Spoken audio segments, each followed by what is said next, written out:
Glad everybody is happy. That's good. And as far as people coming in, they can just keep coming. That's good. We're going to be in Daniel chapter 6. We just finished up chapter 5 last time. And this may be the most famous. This is the one that every kid that ever went to Bible school or anything has heard about this chapter, and it is it is another awesome chapter in the book of Daniel. A man who had just an incredible witness and testimony, and wrote it down for everybody to see, for our encouragement, right? I mean, that's what.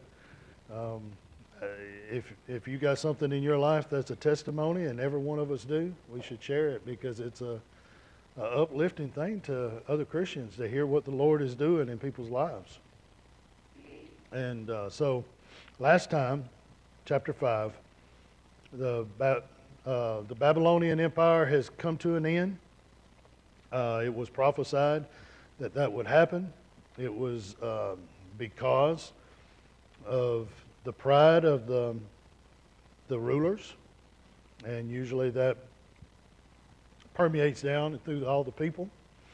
And so Daniel had prophesied that the kingdom was going to come to an end, and as bad as they wanted to fight it, as hard as they fought it, it came about just as God said it was going to come about.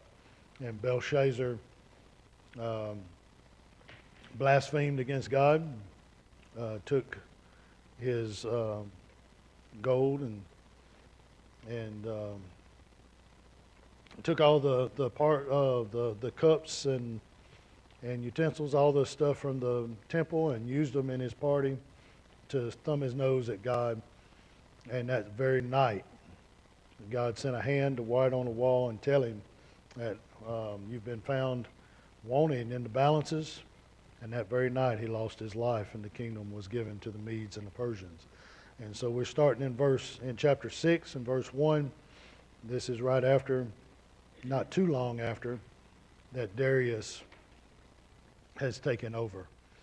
Now, quite a bit of time has passed. Daniel has outlived several of these rulers. He was brought in as a captive from Israel, and he's, from what I can understand, he's somewhere in his 80s now, probably in his lower 80s, and he's seen a lot, been through a lot, and he's seen the Lord do a lot. And that's what we pick up in verse 1. And it pleased Darius to set over the kingdom 120 princes, which should be over the whole kingdom. And so, like a lot of kings, they take over, and they can't see everything, they can't be everywhere, and so his idea was to take 120 people and spread them out and put them over regions of his kingdom. In verse 2, and over these 3 presidents, of whom Daniel was first, that the princes might give accounts unto them, and the king should have no damage. Isn't it amazing? Over and over and over in Daniel's life, new kings, new people, don't know Daniel from anybody, pick him out of the crowd, this is the guy I want running things. Isn't it amazing that the way God works, and just that spirit that God has put in this man? And you say, well, is it something that nobody else can have? Well, I don't think so. I don't think that's the case. I think he was trying to do what God would have him do. He tried to live a godly life. He was honest. He was caring. He acted like God would have him act, or he tried to the best of his ability, and it showed up in his life. And so just 3 out of the whole kingdom are going to be over all the princes. And the princes, the reason is so that the princes might give account to them, and the king should have no damage. So the king is trying to find 3 guys that will hold everybody accountable. That's not going to be on the tape. They're not going to be skimming off the funds. They're not going to be cheating and stealing. They're not going to take bribes. Of course, anybody that's been out among things very much, you know that these kind of things are common. A little money under the table, get a contract that's worth millions of dollars, and they'll grease somebody's hand to get it. I mean, that's the world we live in, and it always has been that way. And y'all, a lot of people want it that way, right? And they'll get very unhappy with anybody who who doesn't go along with them, that messes their little profit up. We talked a little bit this morning about Joseph being a tattletale. Daniel has been given the job of tattletale. I mean, that's his job, is to make sure everybody's acting right, and if they don't, do something about it. Okay, y'all haven't prayed as much for me tonight as you did this morning.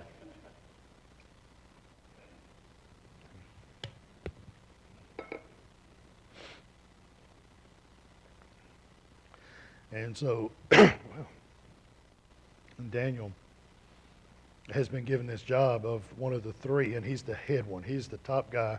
He's the one that everybody else has to answer to make sure that they're not stealing money, is basically the idea. So the king can have no damage. So he takes care of the king's business. Then this Daniel was preferred above the presidents, so the other two presidents and all the princes. Daniel was preferred because the excellent spirit was in him, and the king thought to set him over the whole realm. So he did such a good job, probably at the expense of these other guys, that the king said, Daniel's doing a real good job for me. He's caught several of these guys and kept them from being, letting their greed make the best of them, and he's just done a really good job. He's got a great spirit about him. He's honest. He doesn't take more than his share of anything and takes care of business. So it was in his mind to set him over the whole realm. Then, because of what has happened, and Daniel obviously was doing a better job than everybody else, and probably hurt their feelings about what they could and couldn't do, what was ethical and what wasn't ethical. And I've worked in a lot of jobs, and I've sat through some ethics training that you would not believe. Some of the most unethical ethics trainings I've ever seen. And that's sad, right? I mean, it really is. But I mean, it's true. And the teachers of the ethical training, the lawyers who teach them, teaching things that are not ethical and making fun and laughing about ethics in general. But that's the world that has always been. Daniel wasn't that way. When he sat down and had an ethics training, he let it happen. He told them exactly how the old preacher said, the cow eats the cabbage. And then the presidents and the princes sought to find occasion against Daniel concerning the kingdom. And so these other two guys that are high up and all the princes, they've come together and they've decided they're going to try to do something about Daniel, get him out of the way. They want to discredit him. They want to show that he's not doing quite as good a job as the king thinks he's doing. But they could find no occasion nor fault. Boy, that's tough, isn't it? When somebody's trying to find something about you and can't find anything, you know you're trying real hard to do the right thing. And there are a lot of folks around, even folks within churches and stuff, who would say, no, that's a problem. You shouldn't try real hard. And I don't find that in my Bible. That is not trusting in the law to try to be ethical and to try to live a godly life. That is a commandment from God, to try to live a godly life. Now, if you take it too far and decide that's how you're going to get into heaven, now you're depending on law. But all this talk about trying to live a godly life and how if you do that, then you're you're trusting the law and all that? No, that's not true. It's only true if you think that's what's going to get you into heaven. We're commanded to live a godly life. And Daniel was trying to do just that. So much so that he did such a good job and was so ethical in his kingdom job there with the Medes and Persians that they couldn't find anything against him. And and you can bet that they're splitting hairs. They're trying to find anything that we can use. They couldn't find anything. For as much as he was faithful, he was always faithful, neither was there any error or fault found in him.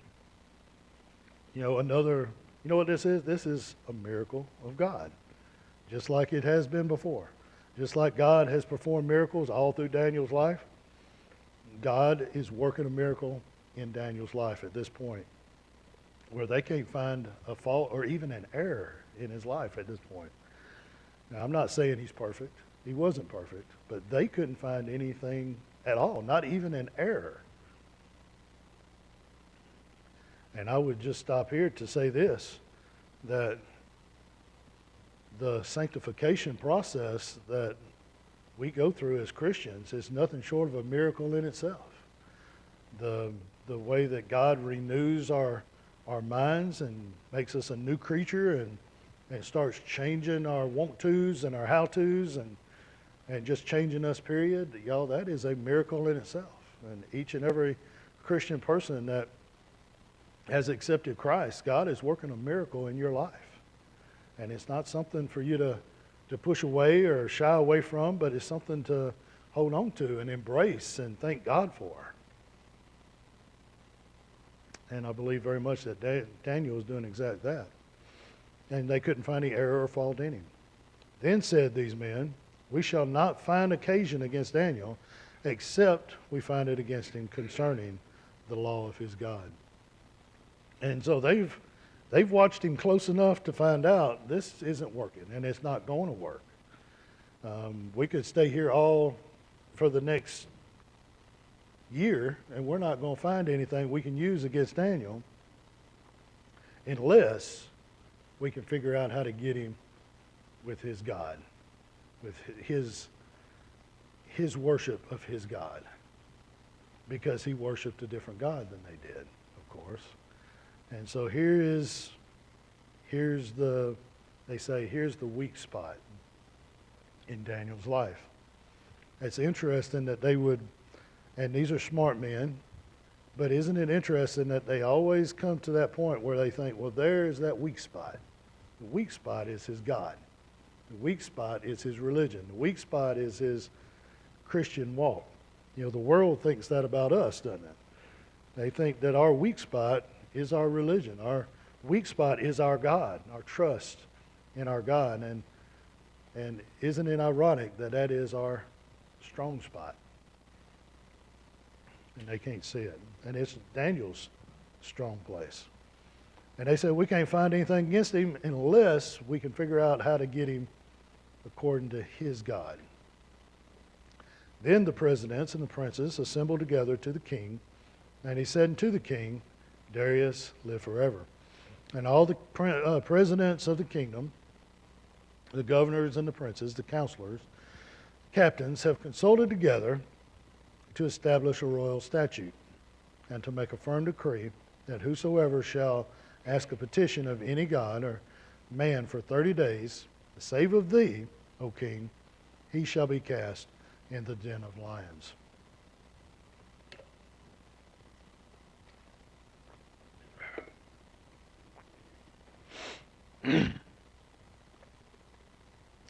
And so they're lying, the unethical bunch.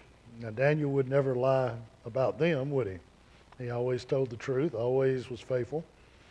But so they lie and say that we've consulted together with everybody, and we all agree that nobody should pray to any god except ask petitions only of the king, of Darius. And nobody asks any petitions of anybody else. Nobody prays to any other god. Nobody asks petition of any god or man for 30 days. You know, it's interesting too. That means that they're not going to be able to pray to their gods for 30 days. And that doesn't seem to bother them one bit, does it? Again, you know, we look at this, I look at this from all the, you know, looking at the world and looking at these scriptures and looking at the world in general even today, and it's the same thing. You know, people who pretend to be Christians and aren't, people who worship other gods, people of other religions, a lot of them just, it's not that important to them. And it's, I'll tell you something, and I'm going to make a statement that's harsh, but it's true. If you're not concerned about spending time with your God for 30 days, you better look at your life and decide whether or not you truly are a Christian. Because there's a lot of folks out there who claim to be Christians who really don't care that much about whether they're spending time with other Christians, whether they're spending time worshiping, whether they're going to church, whether they're praying, whether they're making petitions before God. Well, these guys, there's no value to praying to their false gods for 30 days. And they even know that. Remember, we looked at that all the way back at Nebuchadnezzar too, wasn't it? That they knew that there was no value in their gods. Even though they insisted on praying to these gods, they knew there was no value in them. I'd say again today, we don't have, you know, we're not praying, most people around here aren't praying to Zeus or Apollos or anybody like that with names, but the gods of gold, silver, brass, and iron, and they had names for. But isn't it common knowledge that you can't take it with you, right? I mean, every lost person out there will tell you can't take it with you, and yet they are praising the god of money. Well, they know in their heart that there's no value in praising this god of money, not really, because they'll tell you directly. This has no actual impact on me except for a short time. Very similar. I mean, the lost people know that there is no value in worshiping false gods, and yet they insist to worship them. And they said, if anybody does, then he should be cast into the den of lions. Now they're appealing, guess what, to Darius's pride, aren't they? For 30 days, nobody's going to pray. Nobody's going to ask anything of anybody. I assume you could take this all the way down. A kid can't ask his mama for breakfast. You can't ask your wife for anything. You couldn't ask anybody anything for 30 days except the king. And that appealed to his pride.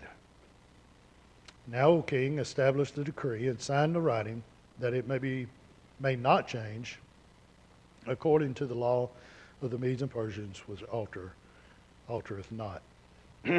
So the idea behind this is that the king is so smart that if he makes a decree, there's no reason to change it. He would never make a mistake. Pride, right? Same problem that we've been seeing all through the book of Daniel. It's the theme of the book of Daniel, is the pride of humanity and God judging that pride, and the humility of Daniel and God rewarding that humility.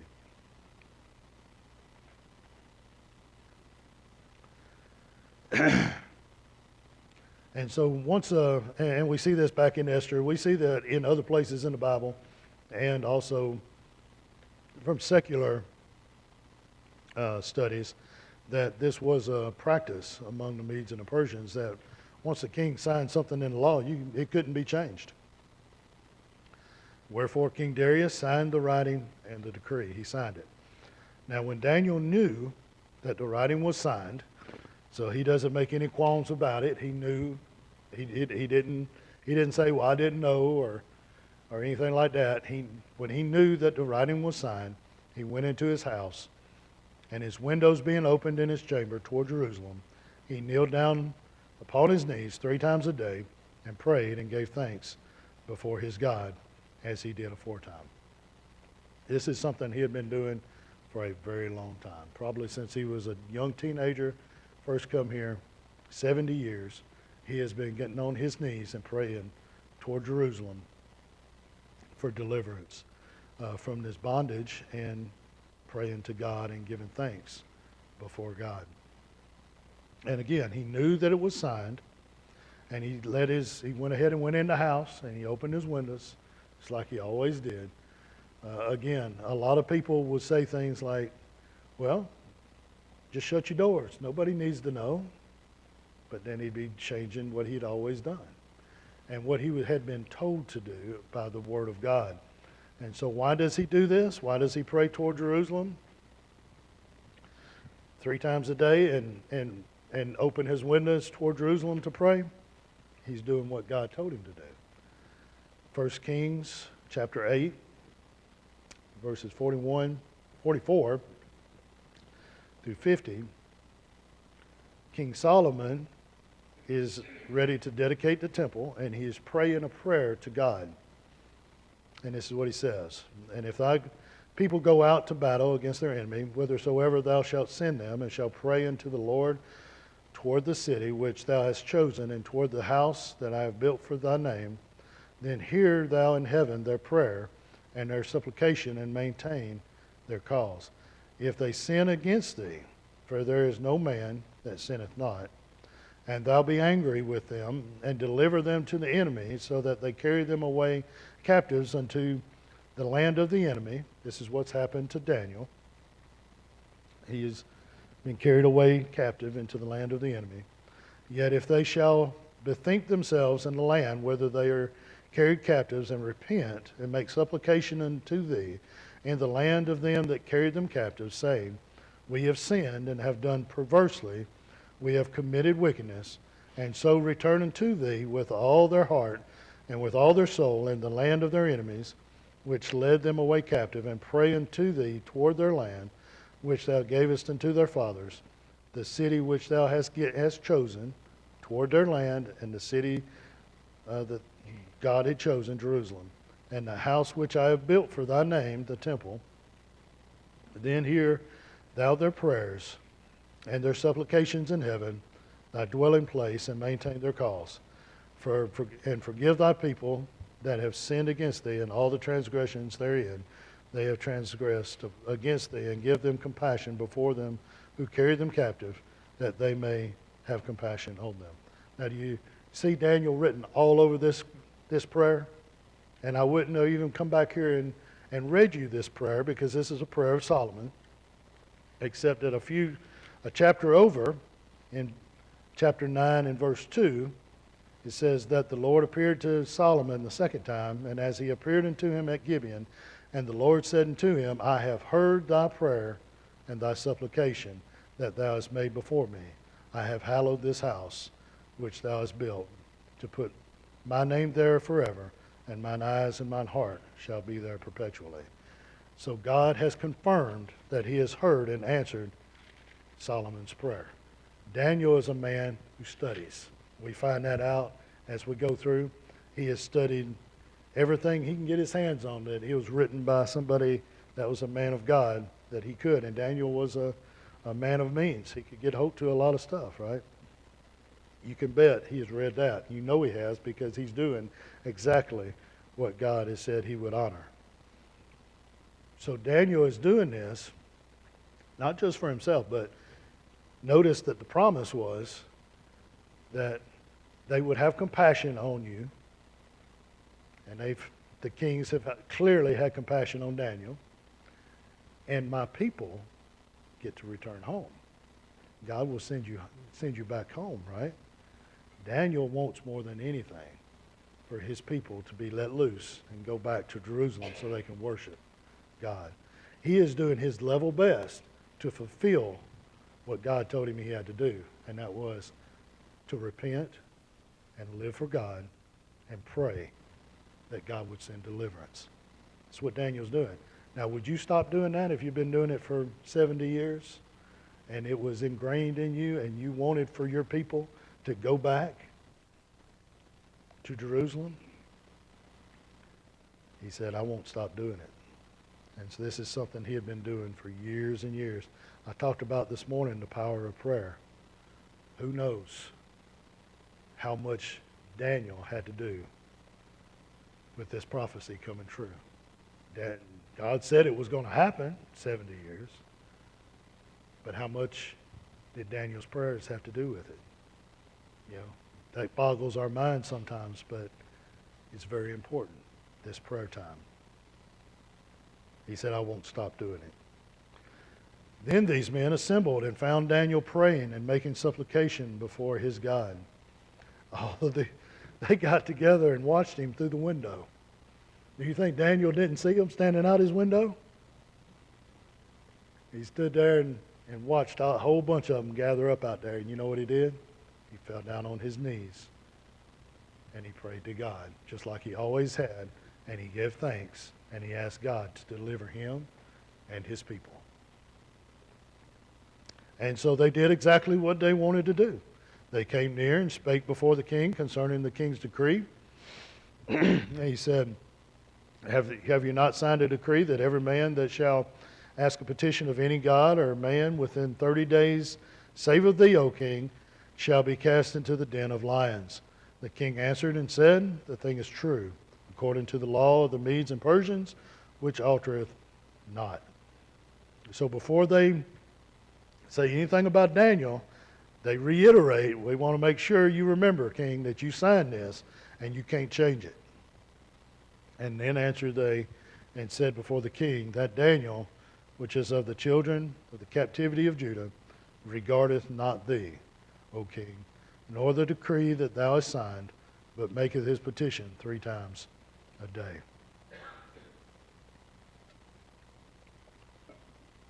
Notice, again, they're appealing to his pride. They don't regard you. Daniel obviously regarded Darius. He did the best job he could for him. But he didn't regard him above God. Not one bit. But that's how they framed it, right? That he doesn't regard the king, the prideful. You know, and we know today that it's not any different. That people look at Christian people and they see our lives and they see the way we're trying to live and what we believe and what we say is right and what's wrong. And you know what they say? They don't regard this person. They don't have the proper respect for our secular ways.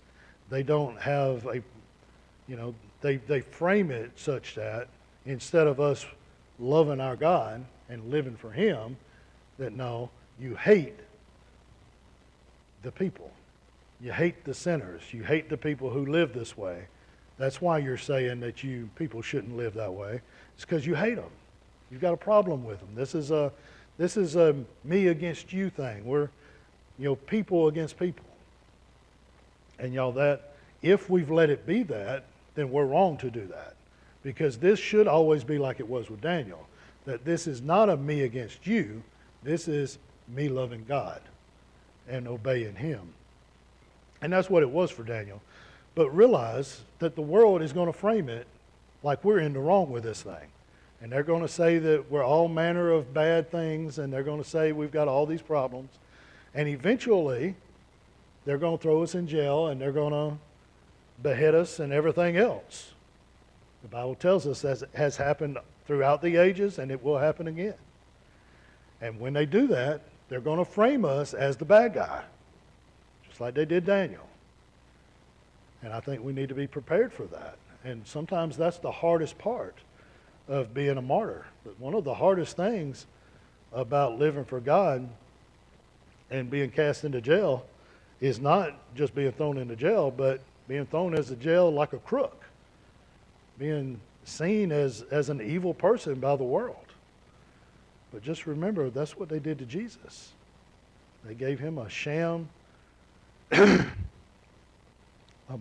mockery of a trial. he never did anything wrong, and they crucified him. And the Bible says if they do that to us, they count it as joy if they do that to us like they did to Christ. Daniel was ready to go down that path. He knew when he fell down on his knees and all those guys were standing outside his window watching, he knew where he was headed. And so they said, Daniel doesn't regard you. And remember that decree that you signed, and he still makes petition 3 times a day.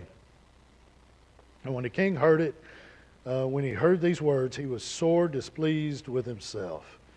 You know, he was prideful, but you know, he had the right reaction. You know, it doesn't say that he was sore displeased with Daniel. It doesn't even say that he was sore displeased with all these guys who hated Daniel. He took the responsibility square on his shoulders. They fooled me, and this is my fault. And I didn't want this to happen, but I've done something really stupid. And I'm just going to throw out there right now, y'all know that personal responsibility has been that people throw that out the window. Every time anybody does anything, it's somebody else's fault. And maybe it is partly their fault, but we should take responsibility for the part of it that's our fault. Almost nothing is just one person's fault. There are a lot of people can take a little responsibility in just about every wrong. Y'all, we should be taking responsibility for anything that is our fault and looking to see what it is and trying to make it right. Because that's what the Bible tells us to do as Christians, is to recognize that we have done something wrong and make it right. How can we make it right if we don't take responsibility for ever having done anything wrong? If it's always somebody else's fault. Well, look at old Joe over there. Well, it was his fault. He tricked me. Or he did this. Or he's just as bad. Or okay. He's going to stand before God one day and take account for that. But, y'all, it's a godly thing to take responsibility for your actions. And I'm not saying Darius is godly. I'm saying that he has at least the right reaction to this, saying, what can I do to fix this? So what's he do? He tries to fix it. He likes Daniel, and he doesn't want to throw him into lion's den. And he was sore displeased with himself, and he set his heart on Daniel to deliver him. And he labored till the going down of the sun to deliver him. And so he is hunting a way that he doesn't have to kill Daniel. He's probably talking to these guys saying, look, drop the charges, something. What can we do? It's knowing even that the king does not want to go through with this. These guys want the king to like them. They want the king to acknowledge them. But they hate Daniel so much that they're willing to get on the king's bad side to see him in the lion's den. So instead of helping the king find a way to save Daniel, which would have made the king happy, these men assembled together to the king and said unto the king, Know, O king, that the law of the Medes and the Persians is, that no decree nor statute which the king established may be changed. And so they come back in and they say, no, we're holding your feet to the fire. You've signed it. You're supposed to be the smartest guy in the kingdom. You're not supposed to be able to make a mistake. There is even a little bit, I think, of a threat in here that if you change this, we're going to make sure everybody knows that you're not perfect, that you've admitted that you're too dumb to make the right choice. You can see, I think, some politics in this, some threat. They hated Daniel pretty bad. And it's going to come back to bite them. But that's another day. So I think we're going to stop right here for now. It's about halfway through. and about all the way through my voice. So it's y'all's turn. Y'all tell me. What do y'all think? And I'm sure I missed a lot.